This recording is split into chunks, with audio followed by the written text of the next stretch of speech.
نحمده ونصلي على رسوله الكريم أما بعد فأعوذ بالله من الشيطان الرجيم بسم الله الرحمن الرحيم اللهم صل على سيدنا محمد وعلى آل سيدنا محمد وبارك وسلم۔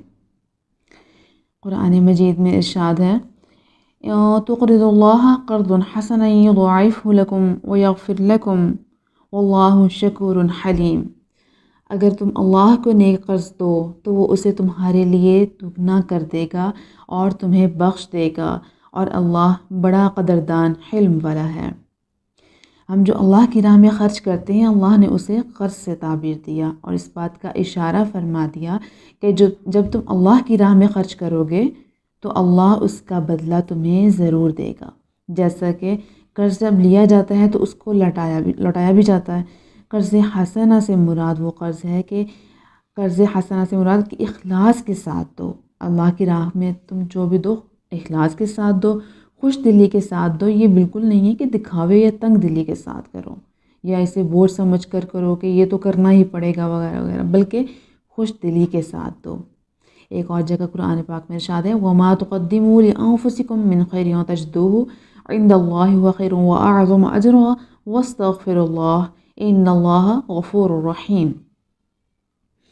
کیا ہے کہ وَمَا تُقَدِّمُوا لِأَنفُسِكُم مِّن خَيْرٍ، اور جو تم بھیجو گے اپنی ذاتوں کے لیے کوئی بھلائی یعنی کوئی بھی ایسا عمل جو اللہ کی خوشنودی کے لیے کیا گیا، یعنی کوئی نیکی کر کے آخرت کے لیے بھیجو گے، تَجِدُوهُ عِندَ اللَّهِ هُوَ خَيْرٌ وَأَعْظَمُ أَجْرًا، تو تم پاؤ گے اسے اللہ کے پاس وہ بہتر ہے اور اجر کے اعتبار سے بہت عظیم ہے۔ وَاسْتَغْفِرُوا اللَّهَ إِنَّ اللَّهَ غَفُورٌ رَحِيمٌ، اور استغفار کرو بے شک اللہ بخشنے والا مہربان ہے۔ اس میں دیکھیں کہا گیا ہے کہ جو تم اپنی ذاتوں کے لیے بھیجو گے، اس میں اشارہ کر دیا گیا اللہ کو اس کی حاجت نہیں ہے کہ تم نماز پڑھو، روزے رکھو، زکوٰۃ دو، اللہ کو اس سے کوئی فائدہ نہیں ہوتا۔ اس کے بعض فرشتے ایسے ہیں کہ جب سے ان کو پیدا کیا قیامت تک قیام میں تسبیح کر رہے ہیں، کھڑے ہو کر تسبیحات پڑھتے رہیں گے، کوئی رکوع میں تسبیحات پڑھتا رہے گا، کوئی سجدے کے اندر ہے، اور ہر وقت فرشتوں کے جو اذکار ہیں ایسے جاری ہوتے ہیں جیسے ہماری سانس آتی جاتی ہے۔ ایسے فرشتوں کی زبانوں سے جو ہے ذکر جاری رہتا ہے۔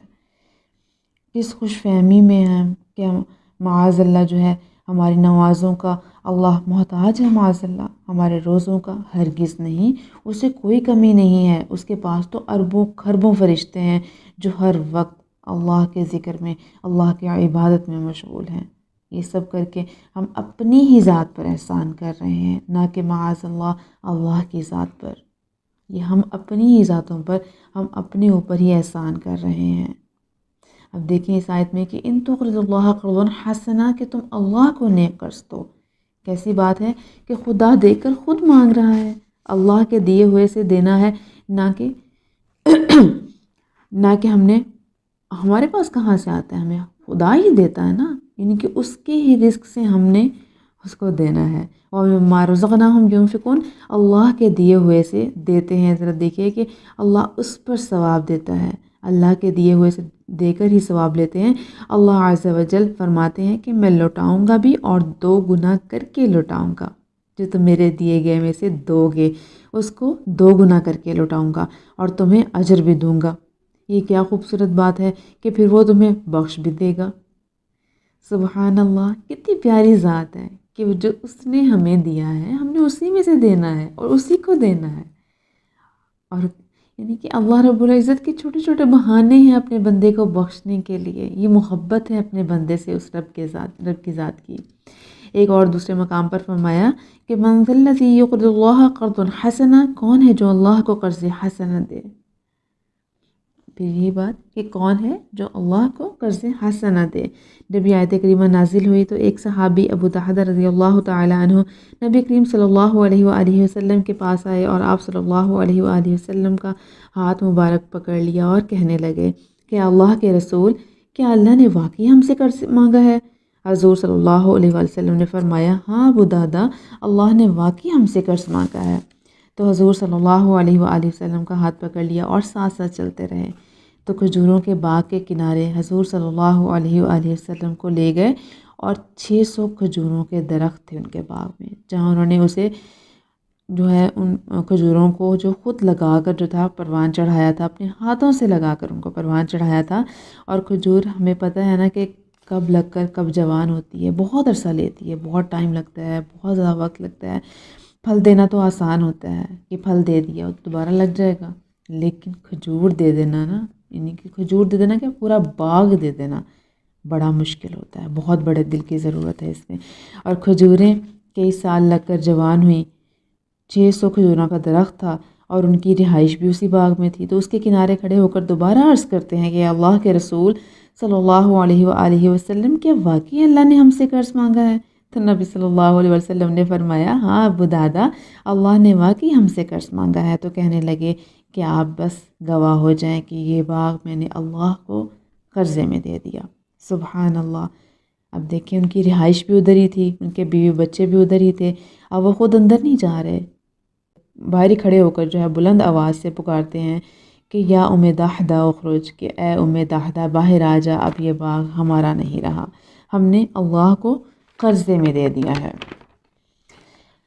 اب خاتون تو لڑنے لگ جائے کہ کہیں انتظام نہیں کیا، اور یہ گھر، یہ باغ، یہ کھجور کے لٹکتے ہوئے خوشے یہ چھوڑ دیں، لیکن وہ بھی حضور صلی اللہ علیہ وآلہ وسلم کی درسگاہ کی پڑھی ہوئی تھیں۔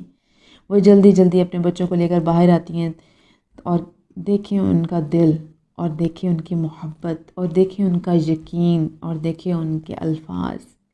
فرماتی ہیں، اے ابو داحدہ، تم نے بڑا ہی نفع والا سودا کیا ہے۔ یہ تھے حضور صلی اللہ علیہ وآلہ وسلم کی تربیت کا نور پانے والے لوگ، نہ کہ ہم جیسے لوگ تھے۔ اللہ تعالیٰ ہمیں بھی ویسا بنا دے، اللہ تعالیٰ ہمیں بھی ویسا دل عطا فرما دے۔ کیا ہی وہ خوش نصیب لوگ تھے جنہیں اپنی جان و مال سے زیادہ اللہ اور نبی صلی اللہ علیہ وآلہ وسلم سے محبت تھی، جو کہ ایمان کا تقاضا بھی یہی ہے۔ اللہ عز و جل ہمیں بھی وہ دل عطا فرمائے جس میں اللہ اور اس کے نبی صلی اللہ علیہ وآلہ وسلم سے بڑھ کر کوئی اور چیز نہ ہو۔ اللہ ہمیں بھی اپنے ان پیاروں میں شامل کر لے، اللہ بھی ہمیں ان اپنے بہت پیاروں میں شامل کر لے جن کے دل جو ہیں اللہ اور نبی صلی اللہ علیہ وآلہ وسلم کی محبت سے سرشار ہیں۔ اور اللہ عز و جل ہمیں بھی قرض حسنہ دینے والا بنائے، اور ایسا قرض حسنہ جو واقعی میں اللہ رب العزت کے ہاں قبولیت کے لائق ہو۔ آمین یا رب العالمین۔